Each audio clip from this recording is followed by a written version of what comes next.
Alright, what is poppin', people? We are back.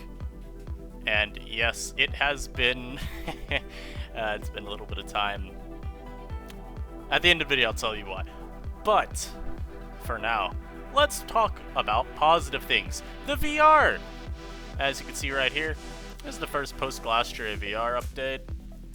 And, to start things off, I guess I could talk about Glastrier, because in the voting for it, we were very divided on how we all felt. And I also am just now realizing that I was yet again going to send the VR in a PM to all of the other voters on how it would look with the update, just in case we didn't talk about anything, which it doesn't matter. It's fine. We can get that sorted out later. Also, I need to turn this down. That is a little too loud. And knowing my luck, it's probably too quiet now, but with Glastrier, one of the things that I think is important to note is how votes ranged from B rank, which, not gonna lie, that's where I voted for it, all the way up to S. One of our voters voted to S, and it makes sense because I believe he was saying Glastrier should be banned, so, you know, kind of logical. But Glastrier is a mon that I think, this is my take on it, it's kind of hit or miss. I think setup sets are pretty matchup fishy, because a lot of the time, Glastrier would love to leverage its bulk. The problem is Mono Ice is just such an abysmal defensive typing. It just doesn't give you as much leeway as you'd like. And when you look at a lot of the common wall breakers in the tier, for instance, you're talking about your Salazzles, your... Ooh, what are some others? Ooh, Tyrantrum, I guess, Surfetch'd, Machamp, Galgi even? While Glastrier's raw bulk will let it take on some of these, a lot of the others still OHKO it, like Surfetch'd. Not even Choice Band, not even Leak critting you. You just drop it with a CC, for instance. And so, in my experience, I've found that it can be kind of hard to find these setup chances with Glastrier. I found that because Mono Ice is such a poor defensive typing, it doesn't really get to do much early and mid game if you're running a setup set, because like you want to preserve health for late, and so you don't get to even try to use those stats, because if you do, then you're giving up a lot of your potential lates to come in on something and safely set up. Now, there is obviously still good to Glastrier. You got a lot of cheese potential with your sets. Sub SD can be annoying, again, just because that raw bulk gives you setup chances versus some of the passive Pokemon in the tier, like, say, Vaporeon. Iron defense sets with Body Press are kind of nutty. And I've even seen talk of just straight up, you know, all-out attacker-based sets, be it with Choice Band or even just Boots, which do get to make good use of Glastrier's coverage and stats still being super cracked. And those sets, they don't mind as much about giving up health early. So, what can I write here? A bit of a mixed bag in terms of voting from our council. But overall, Glastrier still retains, I guess, a solid position in the metagame for its setup sets and wall-breaking sets due to its stats and coverage being great. Its defensive typing is really unfortunate. It means can't make as much use out of its what should I say here? Its bulk as you'd like, but it still remains an effective pick that's pretty straightforward to support. Because when you think about Glastrier, what do you really think? You think about the fact that it doesn't like water types too much. At least if you go maybe like Swords Dance or non-sub. So things like Toxicroak are really good. You think maybe, okay, it could be vulnerable to status. So, you know, Vaporeon's really good. Absol is our next one up here. And Absol's a mon that I have been kind of campaigning for. And by kind of campaigning, I mean I made the post saying we should rank it. And it's because Finch, in a QC check for one of my analyses that I was writing, mentioned Absol, and I hadn't seen it at all. And then I started using it, I was like, okay, well, in use dark types, what do they look like right now? It's Guzzlord, great Pokemon. And then you start looking down the list, you go, oh, the next best one is Zoroark? I get with Drapion, but Drapion's weak. So, we're talking about strong wall breaker dark types. You know, get Zoroark. So, Absol sounded kind of cool. Knockoff is strong. Sucker Punch is strong. It got CC this gen. And Absol's been really effective. It's one of the few offensive dark types we have in the tier, which immediately establishes a niche for it. Because when you think about the other wall-breaking dark types, again, we talk about Guzzlord, choice band sets in particular, although in an NUPL game that was played today, I saw a 4 attacks lefties Guzz, which kind of reminiscent of Z-move Guzzlord from last gen, where he'd run knockoff Dark Pulse, Draco Meteor, and then like Fire Blast. I think he went physical with Dark Pulse as the last move, but you get the idea. After that, it's like Drapion, not really a wall breaker.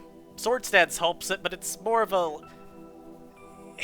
I don't really know how to describe Drapion. It's like this mix. It's an offensive utility mon, I guess, where you slowly cripple the opposing team with knockoff and poison jab, you know, fishing for poisons. And in Zoroark, I mean, bro, you tell me what Zoroark's niche is right now. Choice Scarf? Sometimes Nasty Plot? Not really doing a whole lot else, I feel. I could say, what else about Absol? It's super damn strong, frankly. And Sucker Punch is really nice against offense teams and potential revenge killers. I think a thing that a lot of our frail offense bonds like Heliolisk, Decidueye kind of... Well, let's not say Decidueye. Salazzle and Heliolisk, for instance. While they're really fast, they're still super frail, and they don't have a way to make up for that frailty. You're hoping you're faster. Absol benefits from the fact that some of the common a lot of the common revenge killers, you talk about maybe like Shadow Sneak, Decidueye, Talonflame, Help, Salazzle itself, Inteleon, Scarflagon. These mons don't want to take Life Orb Sucker Punch. That move is powerful.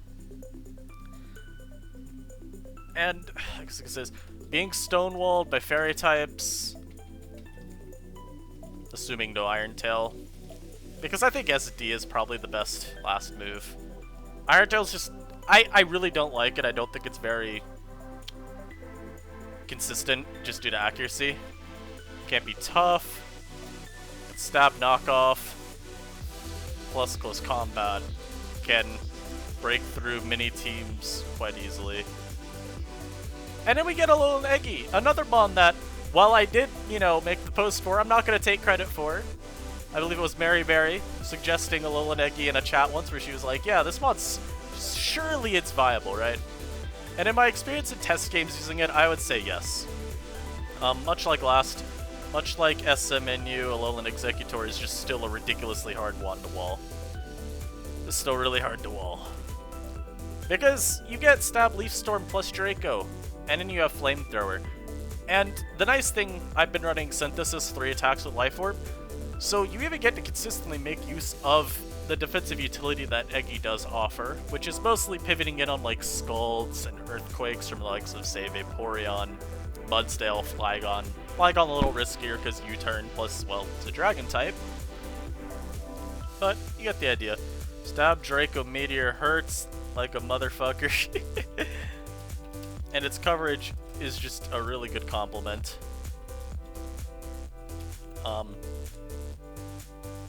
I guess the note would be like competition with Dragalge and Guzzlord, right, as a Dragon type wall breaker, and even other grass types.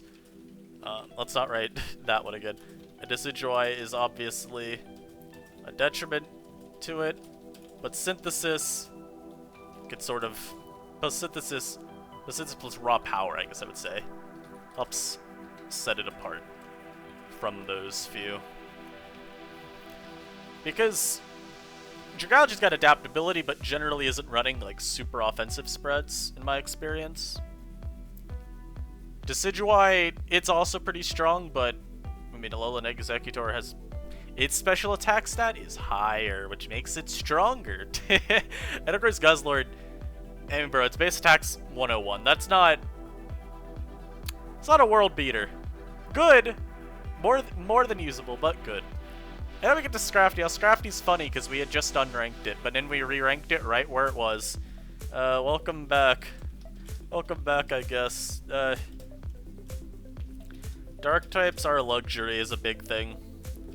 And Scrafty could certainly win games late with its bulk up set.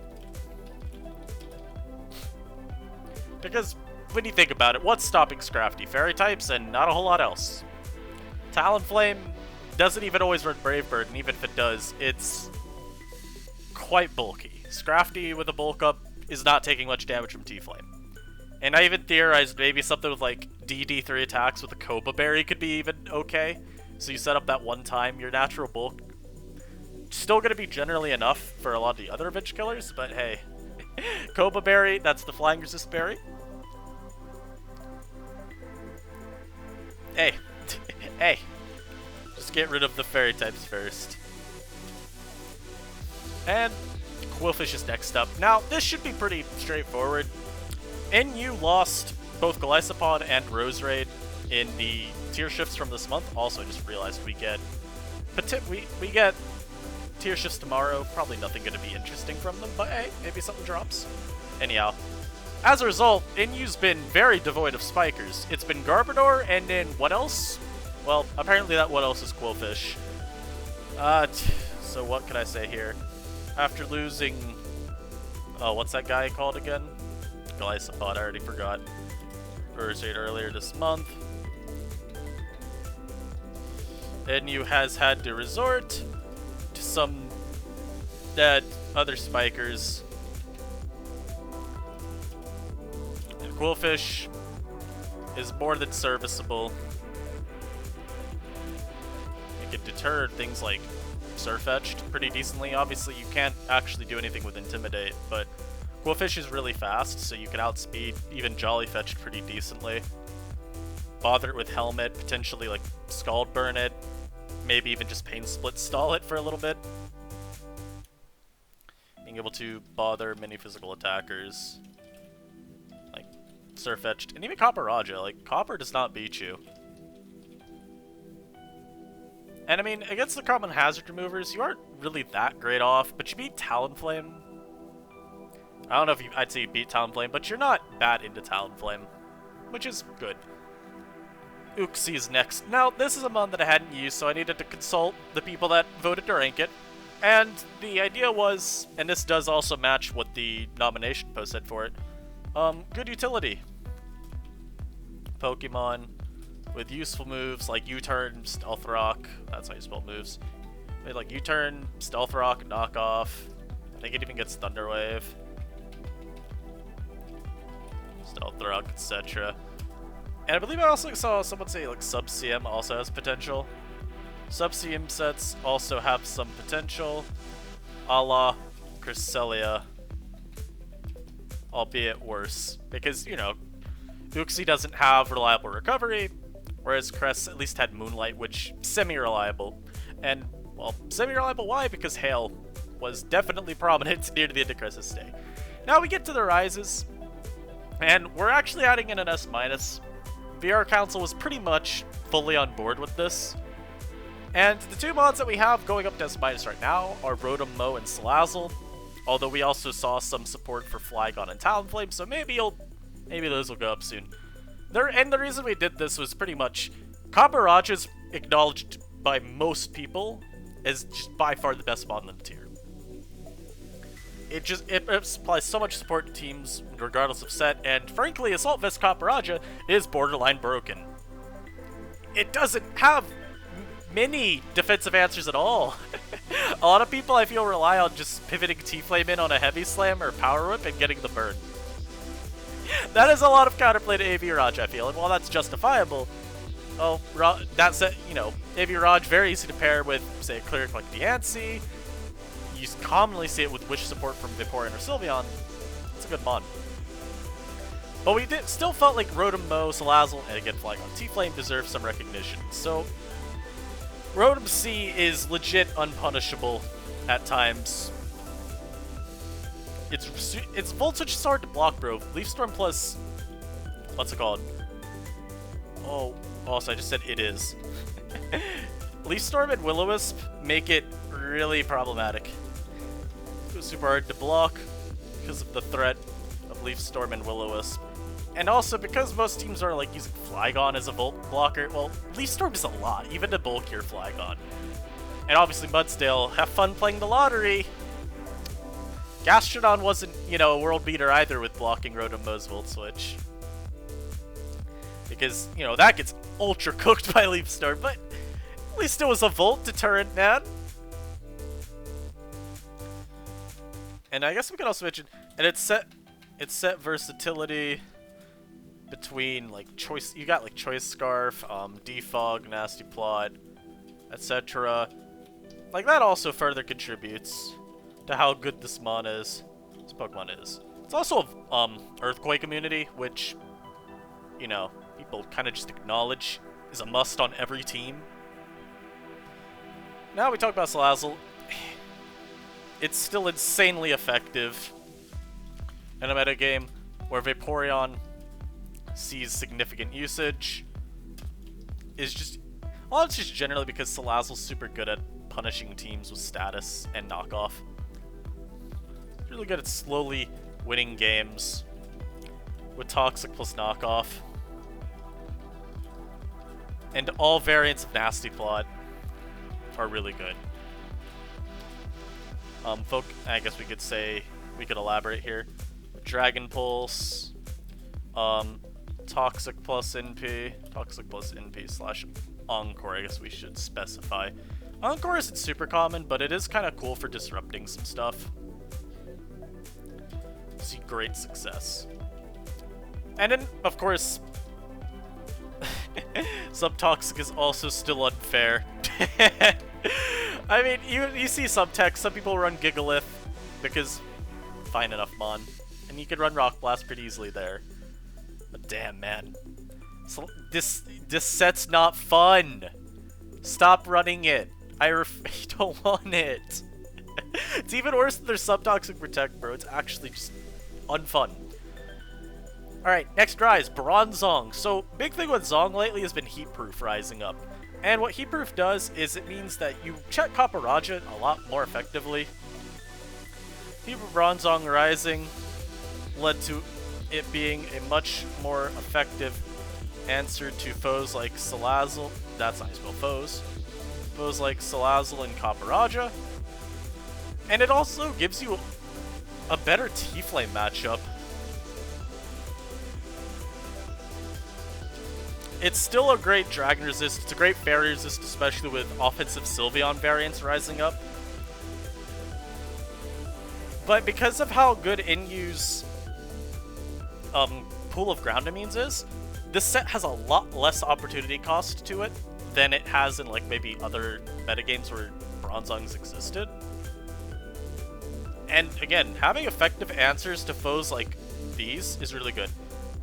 And something I also learned, Heat Proof means you take less damage from a burn. You only take 3% instead of 6. And so being able to maybe eat a Will-O-Wisp from a Talonflame, or even just get burned by a Talonflame if you're body pressing it, and still recover with lefties, even if it's only 3%, that is still recovery that you're getting, and that can be pretty huge. Dragalge doesn't need any explanation. It's by far the best slow pivot in the tier. And this is great for enabling... God, I should never type while talking. But this is great for enabling many of the deadly breakers in the tier. Like Surfetched immediately comes to mind. But Jiraji's also just a really punishing breaker. Teams that don't employ like Spadef Diancie or one of our two most common steel types, Escavalier, sees you spin out a whole bunch. Proficient Wall Breaker, even when running bulkier sets, because of adaptability, plus great coverage. Like, I'll always hate running Diancie as my rocker, sometimes because I always want to go Fizz Def, just because it gives teams a soft check to say Surfetched. And then I'll be like, damn, I have to run an AV Copperajah here. I'm sad. So, you know. Surfetched. This is a very easy one. Leak is increasing in usage and is oof. I don't even know what I want to say here. It's just really convenient. Give it Surfetched. It's like already really good natural power, I guess I should say. Not having to predict is a huge benefit. Being able to cheese past checks like Mudsdale, I guess I should say, with crits is exemplary. And we've also seen we've seen like Sword Stance a little bit more. Also a little more is common now. Which further, that's up counterplay. Something I was like checking out was Life Orb SD, and plus 2 CC just Oko's Mudsdale, so that's pretty cute. And another mod that we just dropped, Sylveon. Another Pokemon rising back up. Some people thought Sylveon should never have dropped, but offensive sets picking up in usage and being really good at their job. It just makes Sylveon hard to deal with, because Spec Sylveon's checks are limited to like the Steel types and Talonflame, but all of those are pressured really hard by both its coverage and just the power. Talonflame does not want to keep taking Spec's Hyper Voice, and if it ever gets its boots knocked, which you can force boot knocks, I think, against Talonflame. Pretty hard to do, but you can sometimes force it. Some people will try to use their Talonflame as a Surfetch check and just pray for the burn. Eh. Makes contending with it quite unpleasant. Unfun, I'll say. There we go. So now we get Mons rising up to A. We get Diancie. Diancie is getting more usage as a stealth Ruck Setter, typically alongside AV Caparaja. Diancie's, that's partly why it's so great too. It enables AV Raj, which is, again, really broken. And the two form a pretty decent defensive core, if you just ignore the fact that that is a double ground weak. Alongside offensive sets, oh, that's not how you spell offensive. Offensive sets are also great and deserve a lot more usage than they currently get. Cleric support's also cool. Yeah. Guzzlord rises as well. It's a generally competent check to a lot of Pokemon. So like you get things like Starmie, Decidueye, Silvally Ghost, what's some other things that Guzzlord checks? Whatever. And more. Plus its Wall Breakers sets are still quite effective because stab knockoff and good coverage. That's pretty succinct. Now I guess the mod's going to A-. So Drapion, this was a little bit... Some of us weren't too sold on Drapion, and I'll admit I wasn't first either. But because the metagame is a bit slower right now, Drapion is a bit more effective. It gets to play the long game. You get to pretty much just take your time throughout a game, spreading your knockoffs, trying to poison shit with Poison Jab, and it's generally good. Spreading poisons, Poison Jab, and that's... It doesn't need to be capitalized, we're still going to do it. Items. It's also a Dark type, and Dark types are good, I think, as I've established.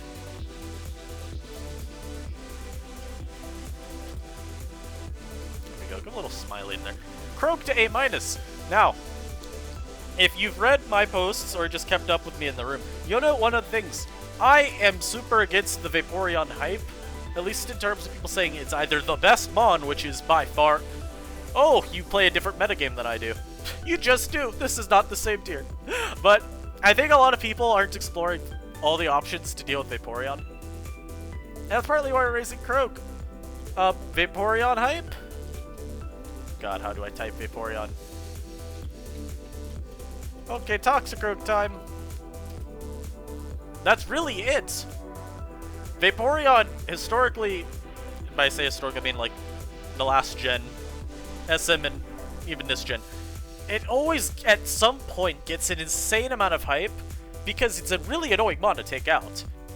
And I mean, Toxic Wish Protect Vaporeon could actually win late game pretty easily. Because what threatens to even 2-hit KO Vaporeon? Not a whole lot. So having mods that just take super big time advantage of it's great. And this also extends to Heliolisk, it extends to Kingdra here. Critdra has been rising usage partly because it, depending on set, and depending on like game state, can actually just, you know, say fuck you to Vapo. If it's Heal Ball Vaporeon, you just set up versus it, which is huge. Araquanid, we'll also talk about later, is another mon that gets some extra love right now because it just doinks on Vapo. Part of this just reminding people, Vaporeon is a mon that it puts out so little offensive presence that it's not too bad to take advantage with. I guess I should give a little bit more reason to using it. It can soft check dark and fighting types somewhat, and +2 adamant, light, there's a lot of words, low kick, Okoing, how do I spell Okoing? There we go. Mudsdale is hilarious. It's a very funny calc.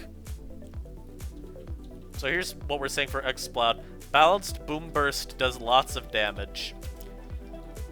Exploud's been getting a little bit more love lately because people are realizing the stab Boom Burst, especially backed up by Choice Specs or Silk Scarf in those taunt sets, is nutty.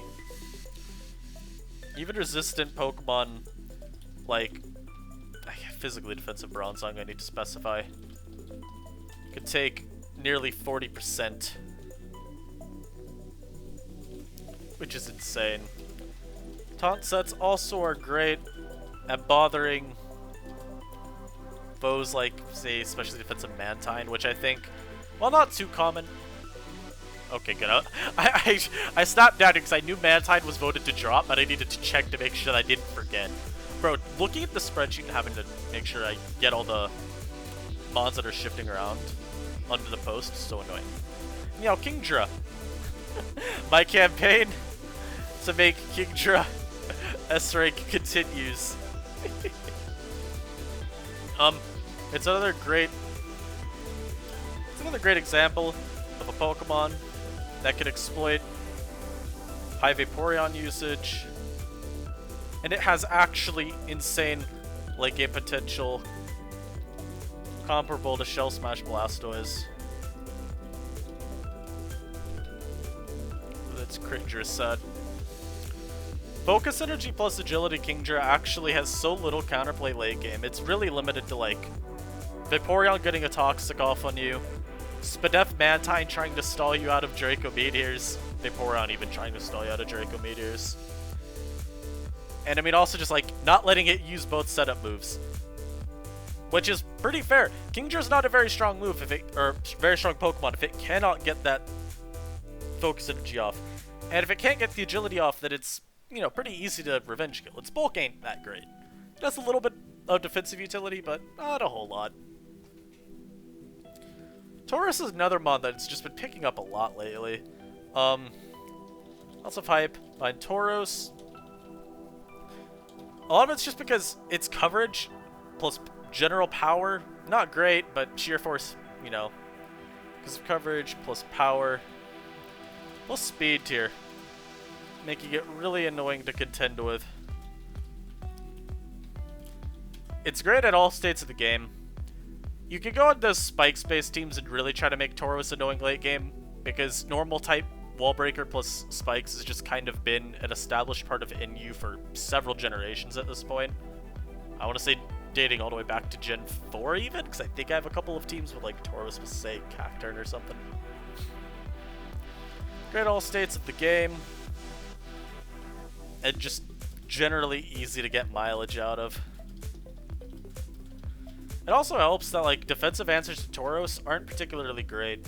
A lot of people rely on these Pokemon like Sylveon and Vaporeon to blanket check an extreme amount of Pokemon. Taurus does not care about either of them. And now we go to Garbiter. Viable Spiker, plus can trade KOs with Surfetched. I don't have much else to say here. And then Araquanid. We get Subtoxic Araquanid is a pretty good set. Even just Sub, I think I saw some people mentioning. You don't even necessarily Toxic. I guess I can even just limit it here. Substitute sets take major advantage. Vaporeon. And Water Bubble can make its liquidation fairly punishing to play around.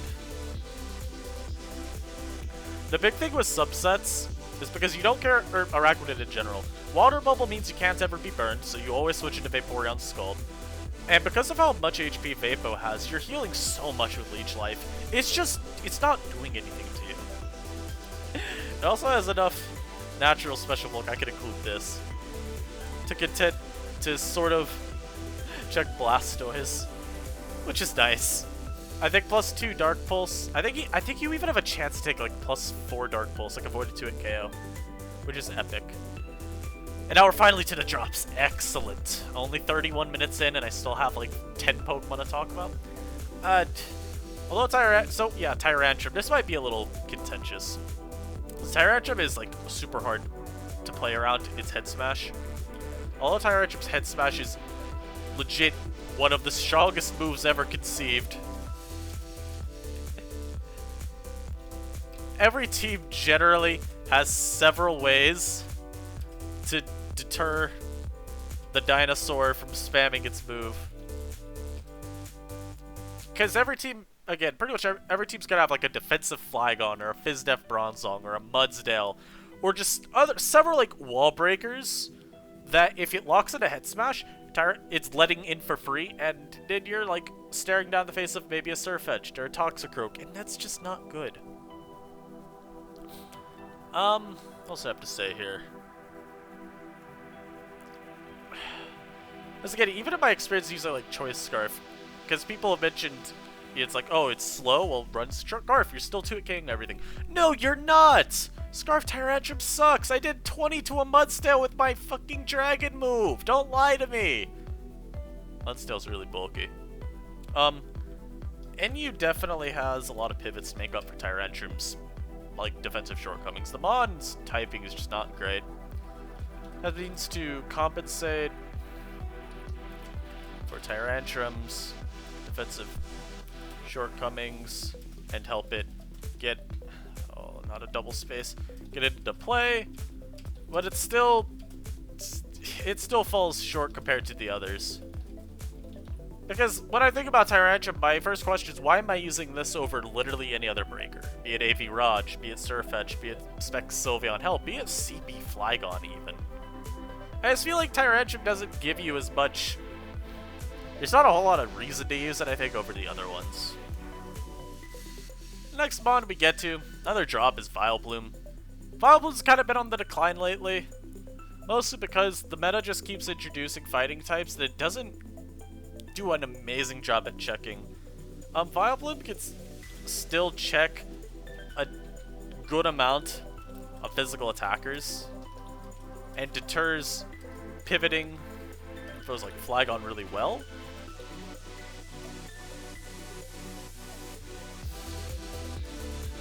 Oh god, as well as supplying so much annoying bull Batward to deal with, i.e. corrosive gas, and what's that other move? Strength Sap.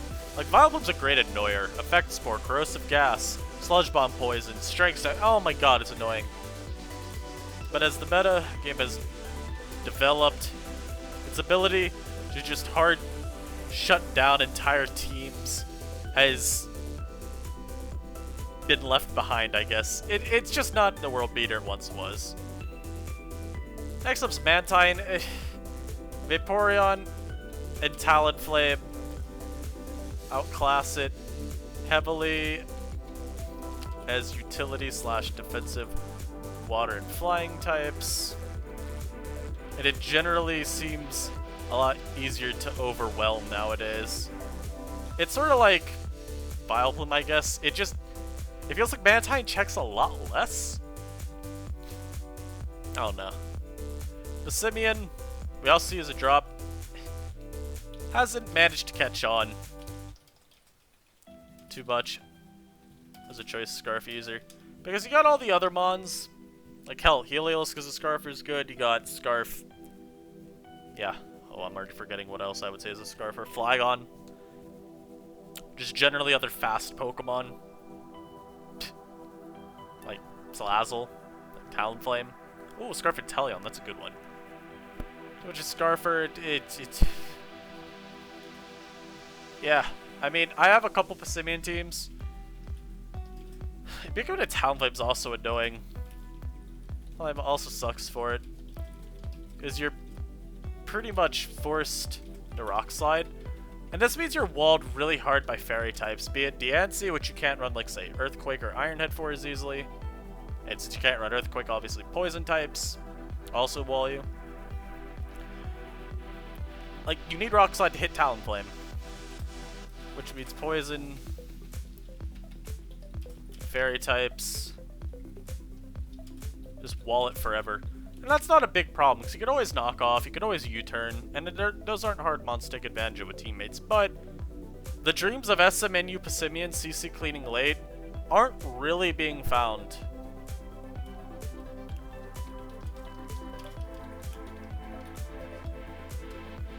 You just don't have that late game threat. Now we can Celebi. I couldn't tell you why it ever rose to be in the first place.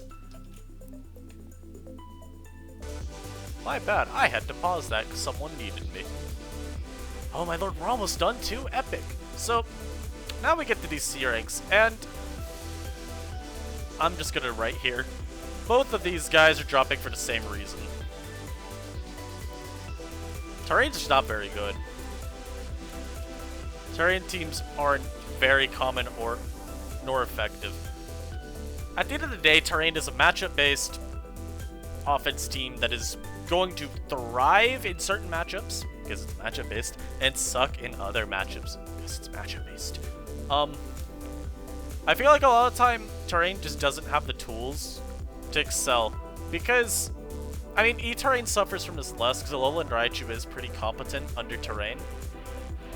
And Blastoise is not a bad complement, but you have to use Pincurchin, man. That mod's bad, and if you're running Psy-Terrain, you have to run NDD, man. That mod's bad.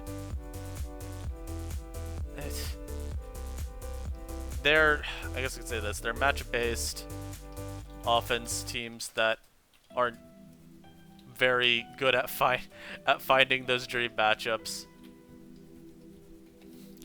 Dual screens, pretty much just the way you want to go.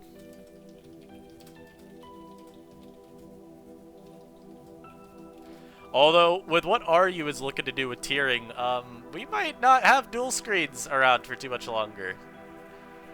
Which would be quite interesting. And now, we get to the point where I just call a whole bunch of Pokemon bad. So I'm gonna do some blitzing. Arctivish is not good without Auto Hail. Centiskorch has not been a great wall breaker for quite some time now. Although it, honestly, Centiskorch probably still has some use, soft checking some stuff. I'll even put this in italics, some merit. Oh my god, you saw that. The little italics thing here did not, it was not still, oh my god. Bro, this forum, I hate it. There we go. Charizard, worse than Talonflame, and Sun teams aren't really present at all right now. I think if Sun were used more, then Charizard would not have been unranked. Because Solar Power Rizard is incredible, at least in terms of wall breaking. But until I start seeing Sun pop up and dominate, or even just like be reasonably decent, it's not worth ranking Zard. So Valley Fairy is just not good at finding opportunities to sweep in this metagame. I actually think I voted to keep Savali Fairy ranked because I built some, you know, pretty bleh HO. And, you know, at the end of the day, it's pretty easy to have success with any sweeper on HO, but man, it still felt okay. Multi-attack or Oxide Flame Charge is, like, not bad. Yeah. Enemy God Sneasel has not been seen since 2020, honestly. And we'll get the discussion points post up ASAP too. Happy posting. I really just... God, Sneasel is a great example of a Pokemon. It's like... It's probably fine. Like, SD with boots. I'm sure it still has good late game potential, but... It's so not present in the metagame that I don't feel like it's worth ranking. Kind of similar to a couple other C ranks that we have. Lucky Bit of Buck with Shell. I mean, if we look over here... Like, how frequently do you see say Omastar? Well, it's been played in UPL, but like Espeon, I voted on rank Espeon, it's bad. Like Vikavolt, really, Sylveon Steel, Scyther even. Although, Scyther has enough on paper again to where I'm okay with ranking it, but you get the gist. And this is the end of the video, where we actually talk about NU. If you don't want to listen to the next part, then that's all. That's fine with me. You can stop watching now. I appreciate you for staying with me for over 40 minutes. And I'll catch you guys later. But now we talk about why I've been uploading it. I've been, like, super preoccupied with IRL. I'm dealing with some, what I'll say, issues. Not like I'm going homeless. Not like I'm being kicked out. Nothing of the sort, but health issues that I've been needing to get, like, sorted out. And as a result, I've not really had the motivation to, you know, record. Hell, getting on ladder is also just a dreadful experience. The NU ladder right now is just not very fun. I'm still fine with... Obviously, I still play games with my buds because, hey, I want to test teams. Hey, I want to use Pokemon. I still do hop on the ladder. But as of now, it's not the metric by which I feel I can accurately gauge teams. So it's a little harder for me to find time to make great content. But I'm going to try to get my stuff going again. I very much appreciate you if you've still hung around in the past month. I've tried to record my Cap seasonal finals like 20 different times. So I'll probably still upload that eventually just so that it's up. Because I think the games were... Would I call the games good? No. But would I call them entertaining? Yeah. So we'll see. Anyhow, guys, I hope you enjoyed this. And again, thank you for sticking around. Next week I should be recording with a friend. Although, I don't know if... I don't know if we're recording or we're just getting together and playing. We'll see, we'll see. So, if we record, stay on the lookout for that, be it on their channel or be it on this channel, however that gets sorted out. I'll see you guys next time. Peace.